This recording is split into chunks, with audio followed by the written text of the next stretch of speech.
The great chamber of the Galactic Council stretched before them like a metal canyon. Thousands of seats rose up in circles, each one filled with a different kind of alien being. Some had scales that caught the light like green fire. Others floated in tanks of blue liquid. A few looked almost like humans, but with too many eyes or arms that bent the wrong way. At the center of it all sat a small metal box. Ambassador HFY stood next to the box, his 4 arms crossed over his purple chest. His people, the hegemony, ruled most of this part of the galaxy. They were proud warriors who had never lost a war. Until now, they thought they had won their biggest victory yet. 3 years ago, they had destroyed Earth. The human homeworld was nothing but space dust now. The hegemony fleet had turned their great weapons on the blue planet and burned it until nothing was left. Billions of humans had died in a single day. The few human colonies scattered across distant stars had gone quiet after that. Most aliens thought the humans were finished, but then this box showed up. Honored council members, HFY began, his voice echoing through the chamber. Our scouts found this container floating near the outer rim. It came from a human ship that had been drifting dead in space for months. A creature that looked like a walking tree raised one of its branch arms. Why should we care about human garbage? It asked in a voice like wind through leaves. The humans are gone. Their threat is over. HFY's black eyes glittered. That is what we thought too, Counselor Barkthon. But this container is different. Our scientists cannot open it. Our computers cannot scan what is inside. And it bears a message. He touched a control on his wrist device. Words appeared in the air above the box, glowing blue letters that twisted and turned until each alien could read them in their own language. Break glass in case of emergency. The chamber fell silent. Even the gas-breathing Zephyrians stopped their constant humming. Emergency? The voice came from the back of the chamber. Counselor Vrexthol of the Cathara pushed forward, his metal boots ringing on the floor. The Cathara were almost as warlike as the hegemony, but they had scales instead of smooth purple skin, and their claws could cut through steel. What emergency could the humans have planned for? They are all dead. That is the question, HFY replied. Our war computers show that human resistance ended completely after we destroyed their homeworld. Their remaining colonies have not answered any signals. No human ships have been seen anywhere in civilized space. Yet someone put this box on that ship and set it to drift where we would find it. Dr. Silandra floated down from the upper levels of the chamber. Her people, the Luminari, were the scientists and peacekeepers of the galaxy. She had 6 eyes arranged around her head like a crown, and her skin glowed with a soft white light. Unlike most of the council, she had always spoken for treating humans with respect. Perhaps, she said carefully, this container holds a message of surrender. The humans may be trying to negotiate peace terms for their remaining people. Vrexthol laughed, a sound like grinding metal. Humans do not surrender. That is why we had to kill them all. But they are gone now, so what does it matter what is in their little box? It matters because we cannot open it, HFY said, and anything that can resist our technology deserves our attention. The debate went on for hours. Some council members wanted to destroy the box and forget about it. Others thought they should study it for years before attempting to open it. The Aquatic Federation, who lived in their water tanks, said the box might contain a disease that could kill them all. The Silicon Collective, whose members were made of living crystal, argued that humans were too primitive to create anything dangerous. Finally, Counselor Vrexthol had heard enough. This is foolish, he announced, standing up so his full height cast a shadow across the chamber floor. We waste time fearing the ghosts of dead humans. I say we open this box now and see what pathetic final message they left for us. If it is a weapon, our shields will protect us. If it is a plea for mercy, we can laugh at it. If it is something else... He paused and showed his teeth in what the Cathara called a smile. Then we will deal with it, as we deal with all threats. Many of the council members nodded. The hegemony had the strongest military. The Cathara had the best weapons. What could a dead race of primitive humans do to threaten them? Dr. Silandra felt a chill run through her glowing skin. She had studied Humans for many years before the war. Most aliens thought humans were simple and brutal, good only for fighting and dying. But Silandra had read their books and watched their art. She had learned their languages and tried to understand their culture. Humans were not simple. They were not just brutal. They were something else, something that made her feel afraid in a way she could not explain. "I must protest," she said, floating closer to the center of the chamber. "We know very little about human technology. They had ways of building things that our science cannot fully understand. What if this container holds something we are not prepared for?" "Like what?" Rexthul demanded. "A bomb? Our force fields can stop any explosion. A virus? Our medical systems can cure any disease. A message begging for mercy. Let them beg. It will not bring back their dead world." "I do not know," Silandra admitted. "That is why I am afraid." The vote was close, but the warriors won. The council decided to open the human container in 3 days' time. They would take it to the high-security examination facility on Research Station Alpha. Every precaution would be taken. Every safety measure would be in place. As the council session ended and the various aliens began filing out of the chamber, Zethkai remained standing next to the small metal box. He looked down at it with his 4 black eyes and wondered what secrets the humans had left for them to find. The box was smaller than a weapon storage unit. It was lighter than a communications device. The metal it was made from was nothing special, just ordinary steel that any spacefaring race could produce. But somehow none of their tools could cut it open. None of their scanners could see inside it. The humans had made this box in a way that the most advanced civilizations in the galaxy could not understand. That should have been impossible. The humans were young and primitive. They had barely learned to travel between stars when the hegemony found them. Yet here was proof that perhaps the aliens had not understood humans as well as they thought. Zethkai reached out with one purple hand and touched the surface of the box. The metal felt cold under his fingers, and for just a moment, he thought he could feel something moving inside it. Something waiting. He pulled his hand back quickly and told himself he was being foolish. The humans were gone, Earth was dust. This box contained nothing more than the final desperate gesture of a dying race.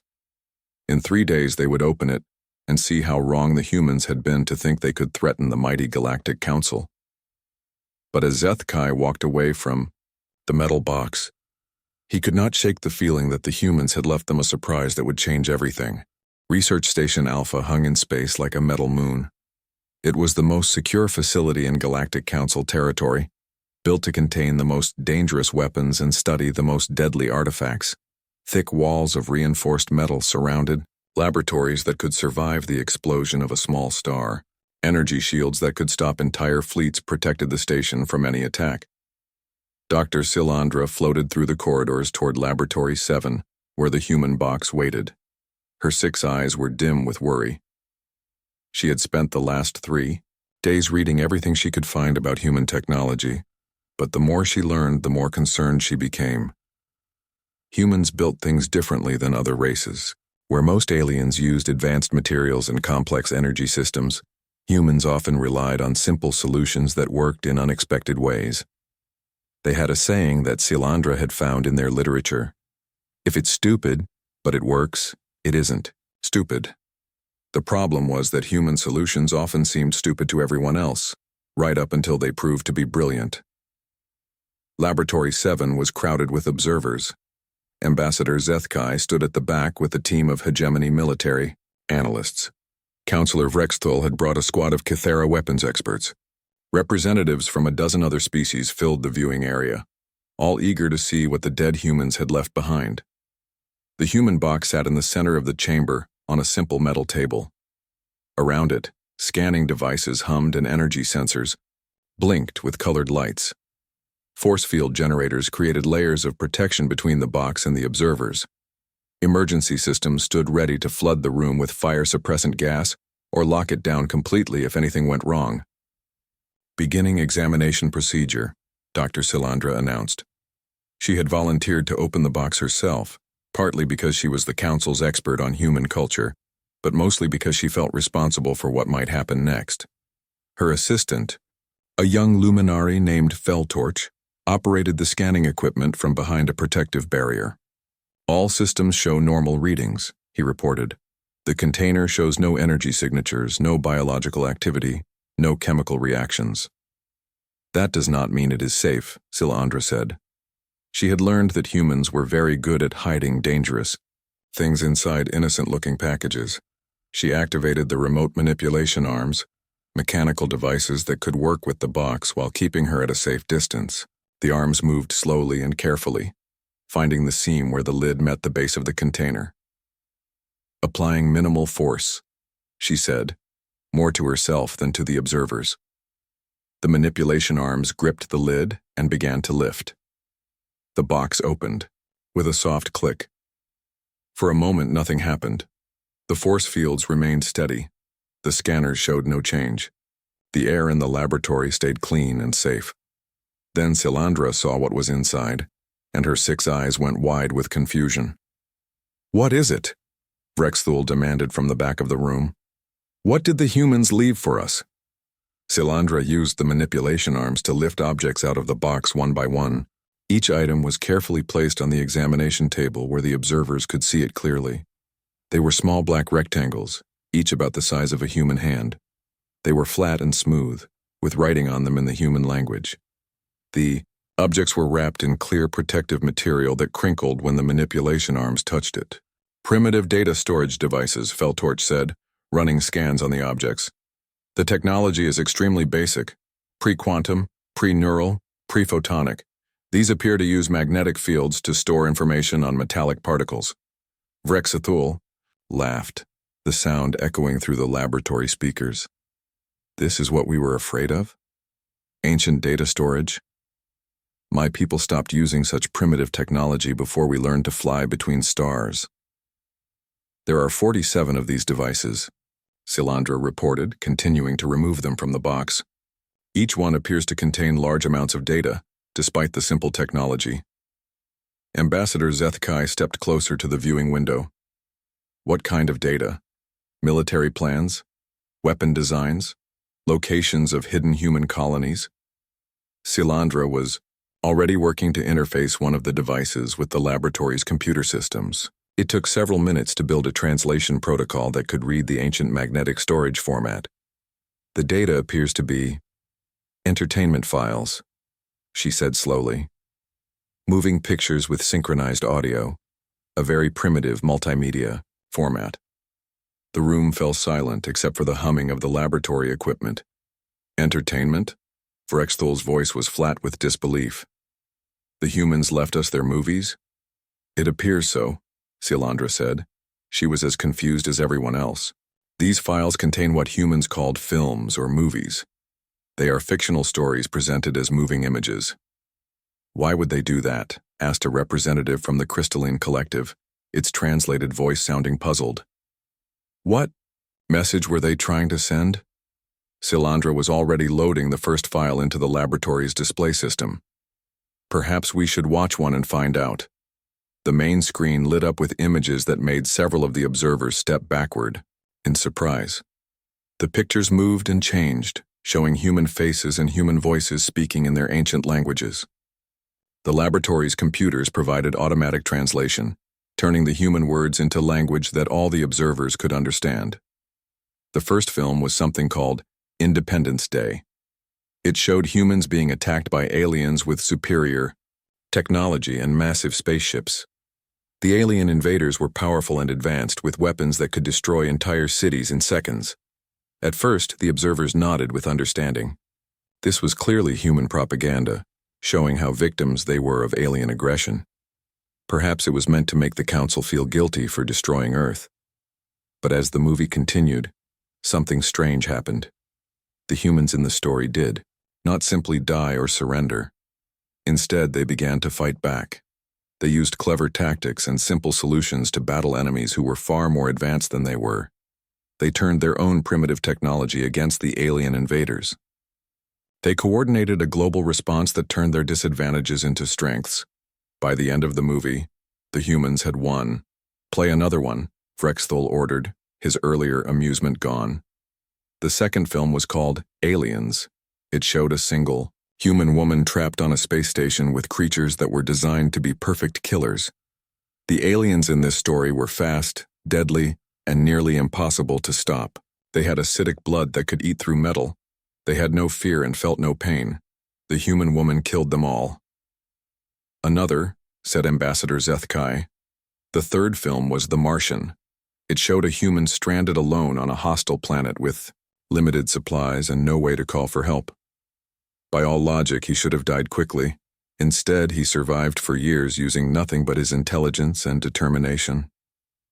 Dr. Silandra felt a cold chill spreading through her glowing skin. She was beginning to understand what the humans had left for them, and it was not what anyone had expected. "How many more of these are there?" she asked her assistant. Feldtorch checked the scanner readings.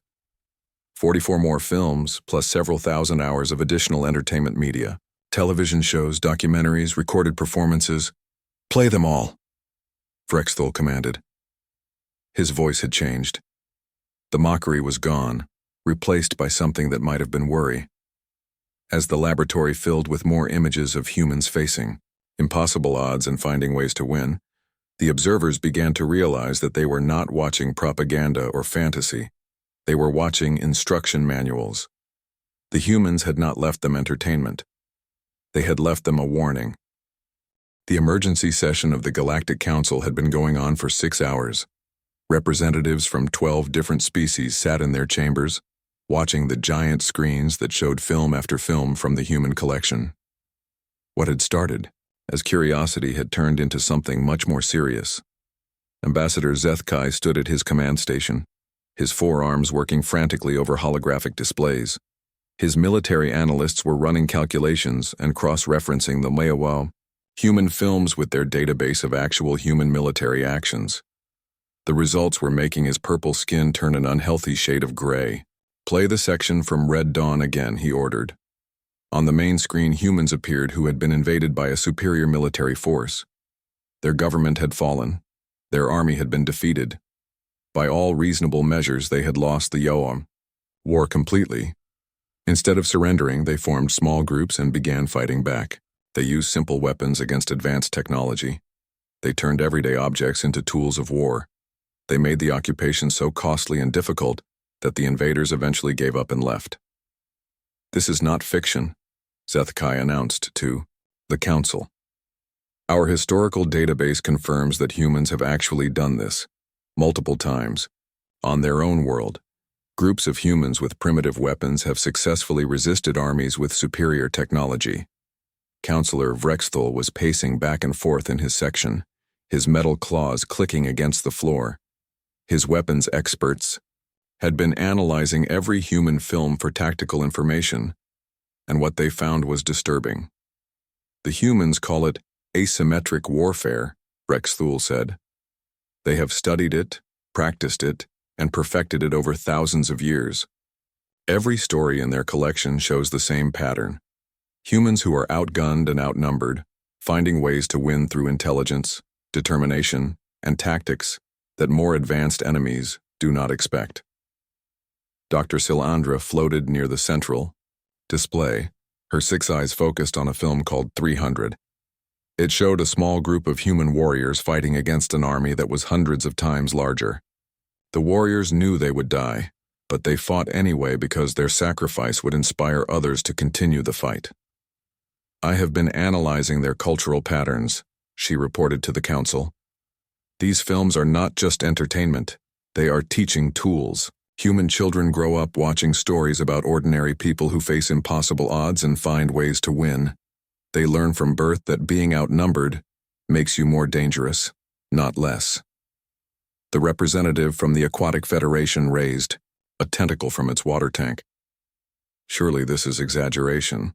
No species builds its entire culture around the assumption that they will always be fighting superior enemies." "Humans do," Silandra said simply. "I have studied thousands of their stories, songs, and historical records. The pattern is consistent across their entire civilization. They do not just accept that they might face impossible odds. They prefer it. They have a saying, 'When the going gets tough, the tough get going. A new film began playing on the screen. This one was called Die Hard, and it showed a single human trapped in a building with a dozen well-armed terrorists.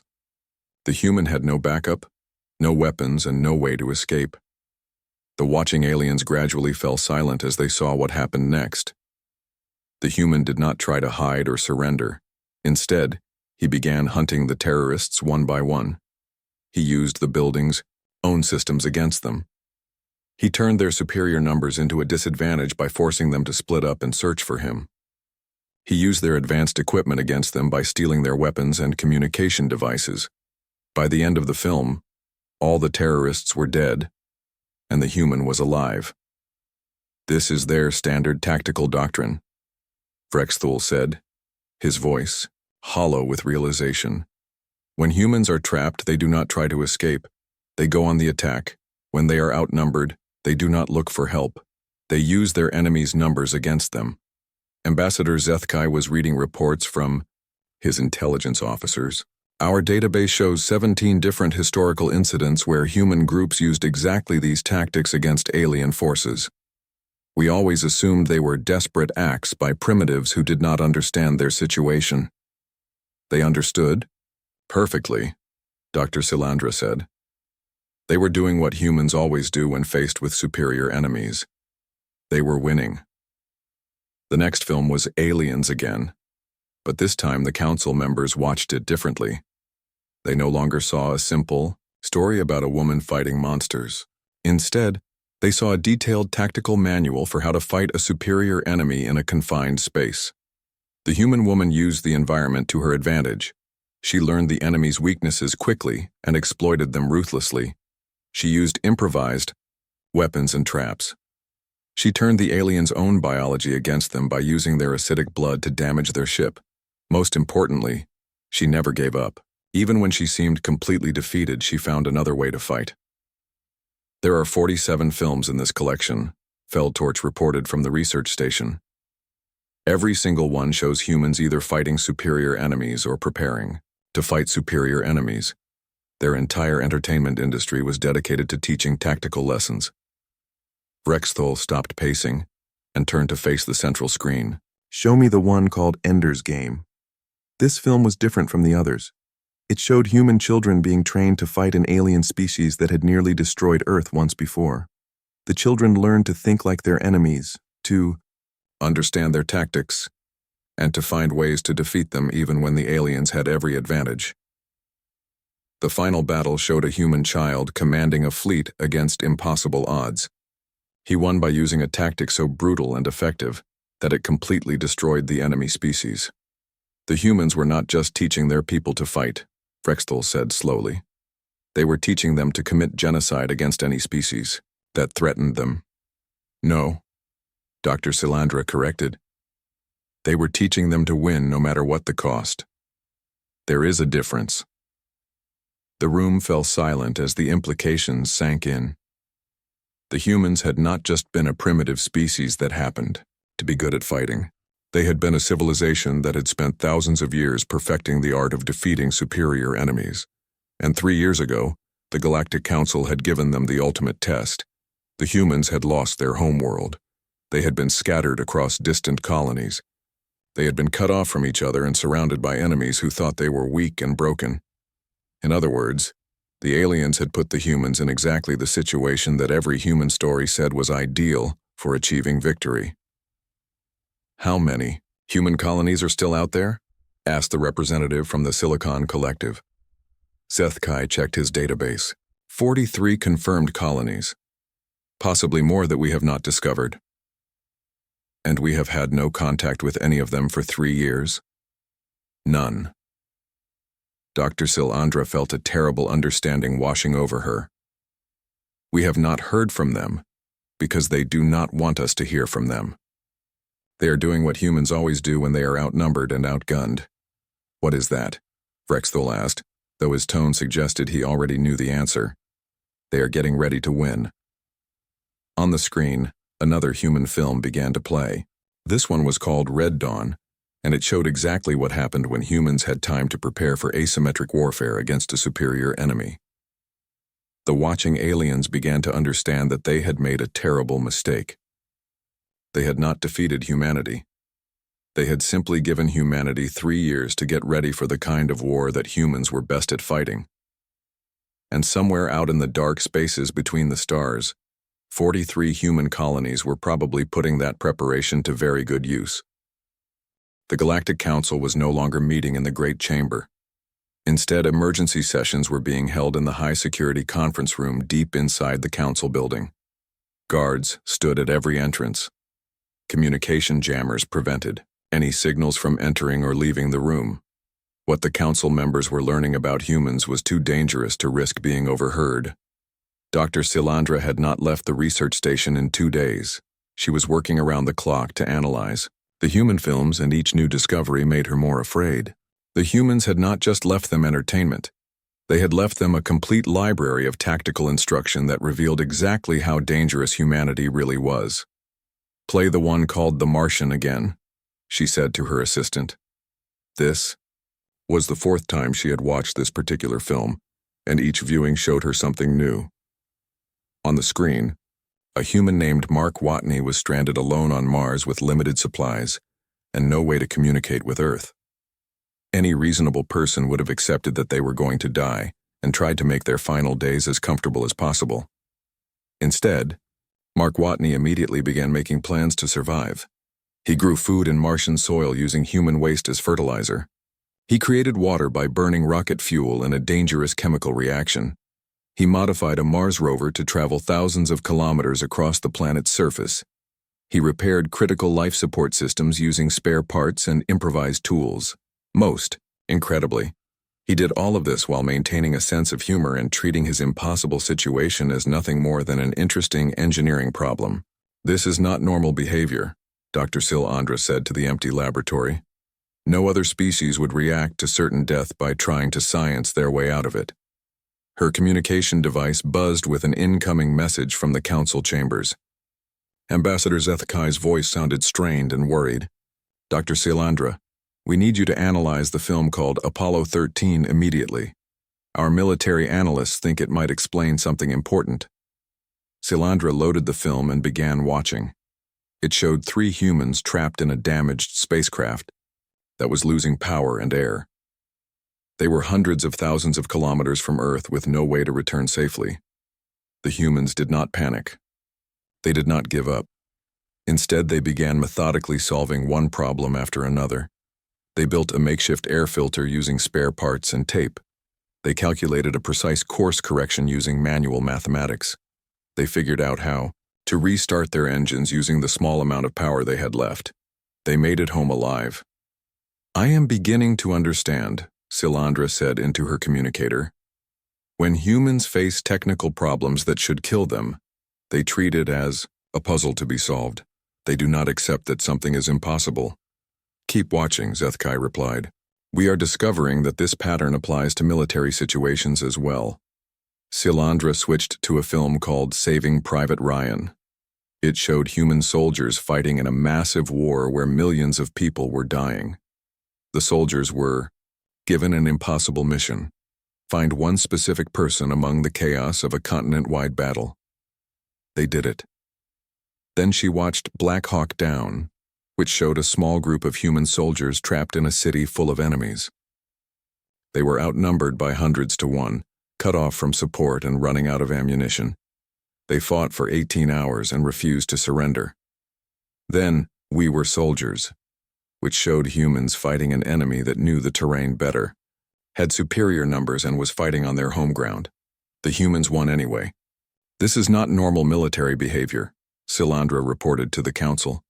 "Most species fight until the odds become impossible, then they retreat or surrender. Humans fight until they win, or until they are all dead. They do not have a concept of acceptable losses or reasonable surrender." In the council chambers, Vrexthal was pacing again. His weapons experts had been analyzing human military tactics from the films, and what they found was terrifying. "Show them the clip from Aliens where the human woman fights the queen," he ordered. On the council's main screen, Ellen Ripley appeared in a robotic loading suit, facing a creature that was 3 times her size, designed by evolution to be A perfect killer and surrounded by her offspring. The human woman won by using the alien's environment against it. She opened an airlock and let the vacuum of space suck the queen out into the void. Humans do not fight fair, Vrexthul announced to the council. They use every advantage they can find, even if it means destroying themselves in the process. Look at this next scene. The screen showed a film called Independence Day. Human pilots were attacking alien ships that were protected by force fields that could not be penetrated by any human weapon. The humans solved this problem by flying a nuclear bomb directly into the alien mothership, sacrificing themselves to bring down the shields for the rest of their forces. They use suicide attacks as standard tactics, Vrexthul continued. But not desperate, pointless suicide attacks. Calculated suicide attacks that achieve specific military objectives. Ambassador Zethkai was reviewing intelligence reports from his military commanders. Our forces have encountered this behavior from human colonists, he said. We always assumed it was the irrational desperation of a defeated species. Now I realize we were wrong. It was trained tactical doctrine. Dr. Silandra was watching a film called The Great Escape. It showed human prisoners of war who were locked in what their captors believed was an escape-proof prison. The humans immediately began planning elaborate escape attempts that required incredible coordination, engineering skill, and personal sacrifice.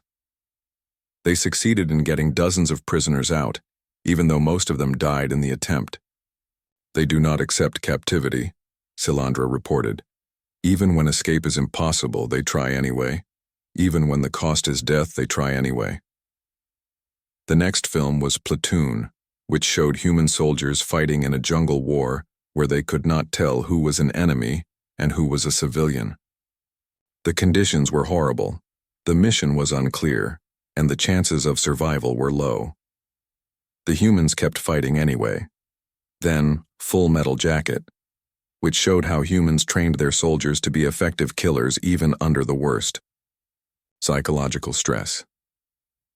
Then, Apocalypse Now, which showed what happened when human soldiers were given missions that violated every rule of civilized warfare. They completed the missions. I need to report something to the council, Dr. Silandra said into her communicator. Her voice was shaking. I have been analyzing the psychological patterns in these films. Human military training is not designed to create soldiers who follow orders. It is designed to create soldiers who achieve objectives no matter what the cost. What does that mean? Zethkai asked. It means that if we gave a human soldier the mission to destroy the Galactic Council, and then we scattered his species across distant colonies and gave him 3 years to plan, he would find a way to do it. The silence in the council chambers was so complete that the sound of the air recycling system seemed loud. Finally, Vrexthul spoke. How many of these films show humans fighting aliens? Silandra checked her database. 31 of the 47 films show humans in conflict with non-human species. In every case, the humans either win completely or inflict such heavy damage that the alien species retreats. And the other 16 films? Those show humans fighting other humans. The tactics are the same, but the violence is even more intense. Vrexthul stopped pacing and stared at the screen, where a new film was beginning. This one was called Starship Troopers, and it showed humans fighting an entire species of insect-like aliens in a war of total extinction. The humans were losing at the beginning of the film. By the end, they had developed new tactics and new weapons that let them kill the aliens more efficiently. The film ended with human soldiers preparing to take the war to the alien homeworld. They do not fight to defend themselves, Vrexthul said quietly. They fight to eliminate any species that threatens them. Complete elimination. As if to prove his point, the next film began playing automatically. It was called Stargate, and it showed humans discovering that an alien species had once enslaved their ancestors. The humans' response was to track down every member of that alien species and kill them all. Dr. Silandra felt a terrible certainty settling over her like a cold blanket. The humans had not left them entertainment or even a warning. They had left them a promise. The final session of the Galactic Council began in chaos and ended in panic. Representatives from 12 different species were shouting at each other in the Great Chamber. Some wanted to mobilize every military force in the galaxy to hunt down the remaining human colonies. Others demanded immediate evacuation to distant galaxies where humans would never find them. A few suggested trying to negotiate peace before it was too late, but it was the quiet voices that were the most frightening. Dr. Silandra floated at the center of the chamber, her 6 eyes dim with exhaustion. She had spent 3 days watching every film in the human collection, and now she understood exactly what message the humans had been trying to send. The final film in the collection is different from the others, she announced to the council. It is not fiction. It is a documentary. The main screen lit up with images of actual human history. The film was called They Shall Not Grow Old, and it showed humans fighting in one of their ancient wars. The images were in color and moved with terrible clarity, showing exactly what humans looked like when they were killing each other with primitive weapons. The aliens watched in horrified silence as human soldiers advanced through fields of mud and death, using nothing but determination and simple tactics to overcome enemies who had better positions and more advanced weapons. This is what humans consider normal military behavior, Dr. Silandra said. They have been fighting wars like this for thousands of years. What we saw in their fiction films was not fantasy. It was training material based on their actual military experience. Ambassador Zethkai stood at his command station, his forearms trembling as he read the latest intelligence reports. Our deep space monitoring stations have detected unusual activity in the outer rim sectors. Energy signatures that match human technology, but modified in ways we do not understand. They are coming, said Counselor Vrexthul. His voice was flat and emotionless, like a soldier reporting the arrival of an overwhelming enemy force. The humans have had 3 years to prepare. They are ready to begin their counterattack. The representative from the Zephyrian collective suddenly stood up in its water tank, its blue tentacles waving frantically. The collective formally requests permission to withdraw from all council military operations and negotiate separate peace terms with the human colonies. Several other representatives immediately began speaking at once, all demanding the same thing. The Crystalline Collective wanted to relocate their entire civilization to another galaxy.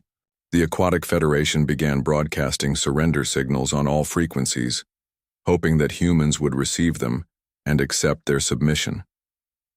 But it was the Kythera response that shocked everyone the most. Brexthul walked slowly to the center of the chamber and placed his weapons on the floor.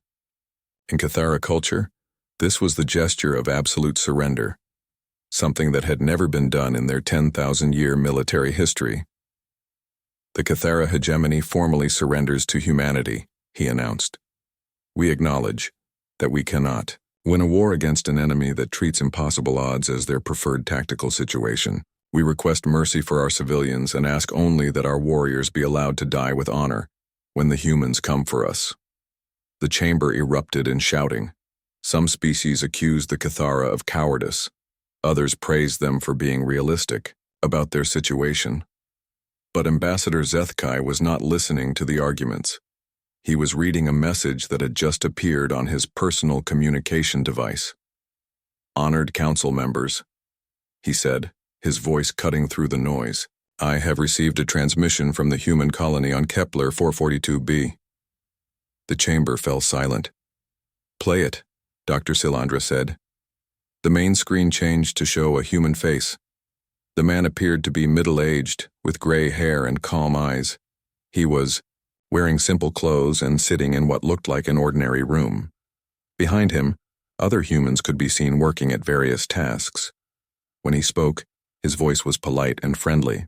Greetings to the Galactic Council, the human said. My name is General Marcus Chen, and I represent the United Human Colonial Alliance. We hope you enjoyed our gift. Dr. Silandra felt her skin growing cold. The human was not angry or threatening. He sounded like someone making casual conversation with an old friend. By now you have had time to study our cultural archives and understand what kind of species you are dealing with, General Chen continued. You know that humans do not surrender when faced with superior odds. You know that we treat asymmetric warfare as an art form. You know that we have spent the last 3 years preparing for this conversation. He paused and smiled. It was not a cruel smile, or a threatening smile. It was the kind of smile a teacher might give to students who had finally learned an important lesson. "You have two choices," he said. "You can continue trying to hunt down and destroy human colonies, in which case we will demonstrate exactly what 43 worlds full of humans can accomplish when they have a clear military objective, and no rules to limit their tactics." The smile faded slightly. "Or you can accept our terms for a peaceful coexistence. Those terms are simple: complete withdrawal of all Council military forces from human space, formal recognition of human territorial claims, and a mutual non-aggression treaty that guarantees no Council species will ever again attempt to genocide humanity." General Chen leaned forward slightly, and for just a moment the watching aliens could see something dangerous in his calm eyes. "You have 48 hours to decide. If we do not receive an acceptable response by then, we will assume you have chosen the first option. And I promise you that would be a mistake you will not live long enough to regret." The transmission ended. The silence in the council chamber lasted for almost a full minute. Then suddenly everyone was talking at once. 48 hours? The Aquatic Federation representative gurgled. "We need to evacuate our entire civilization. That takes months." "They're bluffing," insisted a representative from the Silicon Collective. 43 colonies cannot threaten the entire Galactic Council." "You still do not understand," Dr. Silandra said, her voice somehow cutting through all the noise. "They are not threatening us. They are offering us a choice between surrender and extinction. And based on everything we have learned about humans, they are completely capable of delivering on both options." Ambassador Zethkai was already drafting messages to the Hegemony High Command. "All military forces are to stand down immediately. All ships are to withdraw to defensive positions around our core worlds. We are not engaging humans under any circumstances." "You cannot be serious," said the Silicon Collective representative. "We have thousands of ships, millions of soldiers, weapons that can destroy planets. And they have something much more dangerous," Zethkai replied. "They have 43 worlds full of humans who have spent 3 years figuring out how to kill us all." The vote was not even close. Within 6 hours, the Galactic Council had formally accepted the human terms for peace. The withdrawal of Council forces from human space began immediately. Treaties were signed recognizing human territorial sovereignty. But the most telling response came from the various intelligence agencies that had been monitoring the Outer Rim during the 3 years since Earth's destruction. They had found no trace of human military buildup, no massive fleets under construction, no superweapons being developed, no armies being trained. What they had found were small groups of humans on each colony world, quietly working on projects that seemed completely harmless. Research stations studying local ecosystems, manufacturing facilities producing basic consumer goods, communication networks connecting the colonies with simple message traffic. It was only after studying the human films that the intelligence analysts understood what they had been looking at. The humans had not been building conventional military forces. They had been preparing for exactly the kind of war that humans were best at fighting, the kind where small groups of determined people used simple tools and clever tactics to defeat enemies who thought they were safe. A year later, Dr. Silandra received a personal message from General Chen. The human had kept his promise. There had been no attacks on Council worlds, no demonstrations of human military capability, no threats or demands beyond the original terms. The message was an invitation to visit New Terra, the largest human colony, for a cultural exchange program. Dr. Silandra accepted immediately. She was one of the few aliens who understood that the most dangerous thing about humans was not their skill at warfare. It was their skill at peace. Because when humans were not fighting for survival, they had time to build things. And 3 years was a very long time. When her ship arrived at New Terra, she was amazed to see that the humans had built a thriving civilization on what had been a barely habitable world. Cities stretched across continents that had been empty wilderness. Orbital stations provided trade and communication hubs for the entire human colonial network. And in the center of the largest city, there was a simple monument made of black stone. Carved into its surface were 47 names, the titles of the films that had been in the metal box. Below the names was a single line of text in the human language: break glass in case of emergency. Dr. Silandra stood in front of the monument, for a long time, thinking about what it meant. The humans had not sent the films as a threat or